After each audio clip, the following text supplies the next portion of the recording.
Hey guys, welcome back to another video. So in this video, I'm going to show you a simple, easy to do strategy that I've been doing for quite some time now. It's called the covered call. I've done videos on this topic before, but in this video, I'm going to walk you through the strategy from beginning to end. I feel like I haven't done this type of video in quite some time on this channel. And so if you do not know what options trading is, if you do not know what a covered call is, I'm going to show you in this video what I've been doing for quite some time in order to generate weekly and monthly income. Now, this is extra income coming in. Now, you can use this income to pay some bills, car payment, mortgage. Obviously, it depends on how much money you're doing it with, but I'm going to give you the simple idea.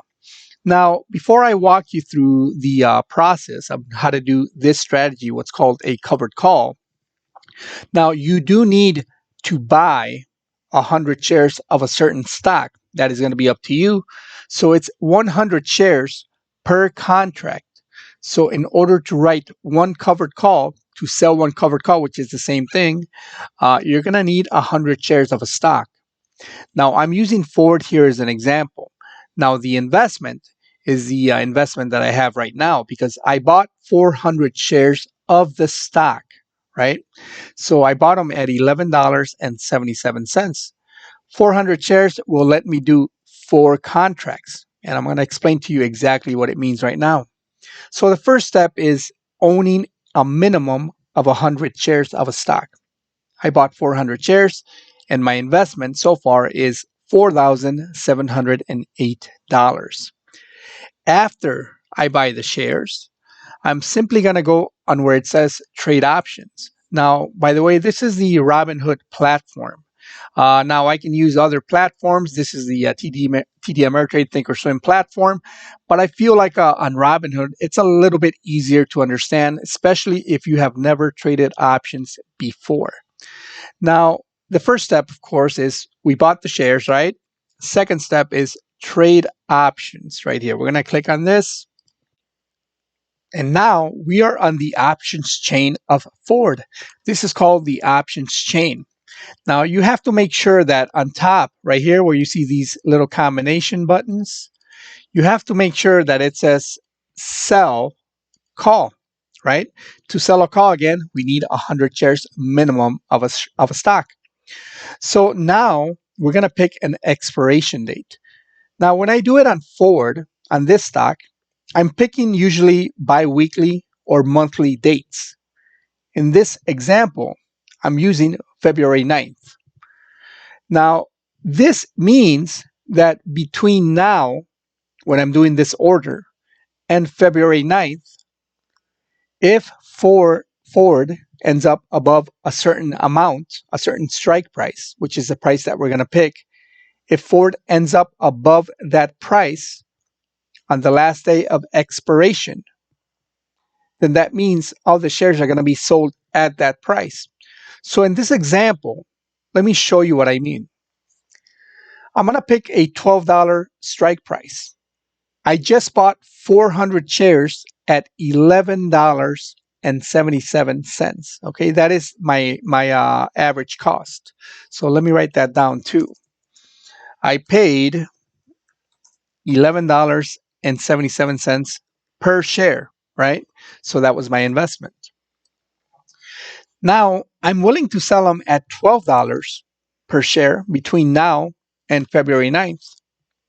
Now you're going to ask yourself, why not $12.50? Why not 13, right?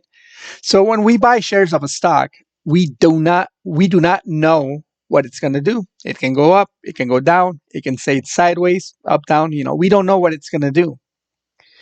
Once we get into this contract, we're going to be obligated, in the contract to sell our shares at $12 a share if on the last day of expiration it stays above $12. Now, if it goes to $12.50, we're still going to have to sell them at 12. When I explain this, a lot of people say, well, why do we do it? Maybe it's going to go higher. The thing is that you don't know if it's going to go higher. What if it goes to $11.50, $11? See, we don't know. So by doing this, we're almost locking in some profits because they're going to pay us money up front for doing this. And why wouldn't we want to make some money, right? Don't get greedy and start hoping or saying, hey, it's going to go to 14. I'm going to pick 14. Yeah, you can pick these strike prices. You can, yes. But they're not going to pay you as much premium. In my opinion, the whole point of doing this strategy, at least for me, it's been to get in and get out with a higher probability. If I pick $12, it's more probable that the price of the stock is going to remain above $12 by February 9th. So anytime before that, the stock can go above $12. It can go below, stay the same, go above. It can do a lot of things. But let's focus on the last day, right? February 9th. If on the last day, February 9th, the price of the stock ends above $12, what's going to happen is that all your shares are going to be sold at $12. So in my case, here, let's do this. If all my 400 shares are sold at $12, how much money would that be? 12 times 400, that would be $4,800, right? So far. That's how much money they would give us back into the account. But there's more. Now here comes the premium. In order to get into this contract, we're going to pick this, right? Which is the little plus sign.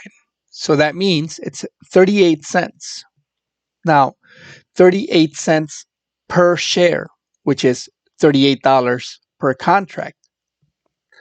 I have 400 shares, so I can do 4 contracts. So in this case, they're paying me around $38 in credit just to do this contract. If I'm willing to give up my shares at $12 between now and February 9th, they're paying me money up front. This $38 is going to be instantly credited into my account right away the minute I send that order. But again, I have 400 shares of Ford. So if I do 4 contracts, right? And let me write that down. There you go. 4 contracts. That means they're giving me $151.88 in premium. So this is pretty much credit, however you want to look at it, premium, money up front that is being given to you for doing this. And this is in addition, right? So now we are in a contract, right? We sold 4 contracts. They gave me $151. Now what happens, all right, is this is what can happen. These are the possible outcomes. Assuming we're going to let these options expire, wait until February 9th to see what happens. Only 2 things can happen. If Ford ends up any price above $12, on February 9th, when this contract expires, all that's going to happen is all my 400 shares are going to be sold at $12. So this money, $4,800, is going to be returned into my account. Plus, I got to keep this $151. Remember, because they gave it to me up front, right? So I made $151 right there. So in that scenario, we made $4,951. That is our return in 1 month. Obviously, it's better than the bank, correct? Yes, of course. Now, let's look at the other scenario. Where are we? Other scenario. Ford stays below $12. It can stay at $11.50. It can even go down to $11, $11.50. Now, in your account, obviously you're going to be down because if you bought them at $11.77, you're going to be down on the value. You're not losing money. You're going to be down, right? Because you can always wait for it to recover. But here's the thing. So if Ford on the last day of expiration, which is February 9th, ends below any price below $12, which is the strike price that we picked, all that means is that you're going to keep your 400 shares, but you're also going to keep the $151 that they gave you. So you still have the 400 shares. You just might be down on the value, but you're not down as much because remember, they paid you money up front for doing this. And so what do you do afterwards, right? So scenario one, we just get our money back. We made some money, right? They gave us back in total with the premium included, 4,951, while our investment was 4,708. So on the other scenario, you're simply going to have your 400 shares still, and now you have an extra $151 that they gave you, and now you repeat the process. You sell another covered call. So you keep pretty much using the same shares as collateral and collecting premium. You move up to the next month and collect possibly another 100 and something dollars, right? So you keep on doing it until the shares get taken away. Now, when I do this strategy, I do it with the intention that they do take my shares away. I want to get in and get out. I'm not looking to hold long term.